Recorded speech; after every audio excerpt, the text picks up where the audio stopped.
Chapter 17.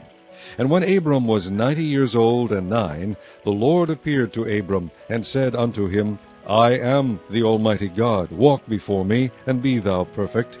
And I will make my covenant between me and thee, and will multiply thee exceedingly.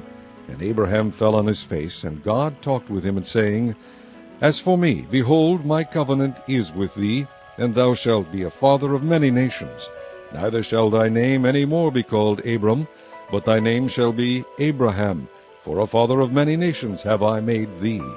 And I will make thee exceeding fruitful, and I will make nations of thee, and kings shall come out of thee. And I will establish my covenant between me and thee and thy seed after thee and their generations for an everlasting covenant, to be a God unto thee, and to thy seed after thee. And I will give unto thee and to thy seed after thee the land wherein thou art a stranger, all the land of Canaan, for an everlasting possession, and I will be their God.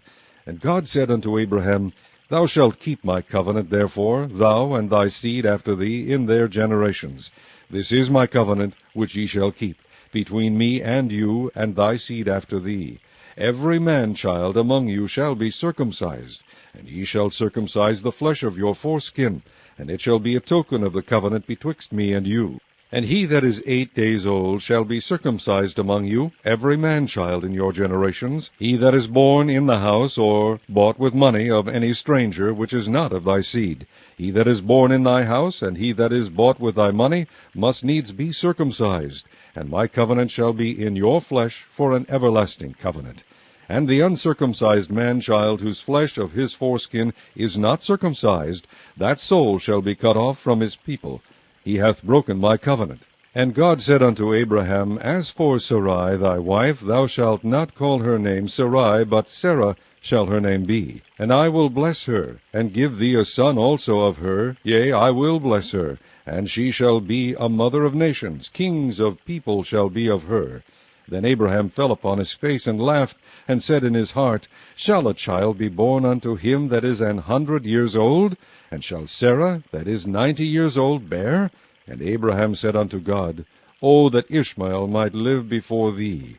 And God said, Sarah thy wife shall bear thee a son indeed, and thou shalt call his name Isaac. And I will establish my covenant with him for an everlasting covenant, and with his seed after him. And as for Ishmael, I have heard thee. Behold, I have blessed him, and will make him fruitful, and will multiply him exceedingly. 12 princes shall he beget, and I will make him a great nation. But my covenant will I establish with Isaac, which Sarah shall bear unto thee at this set time in the next year. And he left off talking with him, and God went up from Abraham. And Abraham took Ishmael his son, and all that were born in his house, and all that were bought with his money, every male among the men of Abraham's house, and circumcised the flesh of their foreskin in the selfsame day, as God had said unto him. And Abraham was 90 years old and 9, when he was circumcised in the flesh of his foreskin. And Ishmael his son was 13 years old, when he was circumcised in the flesh of his foreskin. In the selfsame day was Abraham circumcised, and Ishmael his son. And all the men of his house, born in the house, and bought with money of the stranger, were circumcised with him.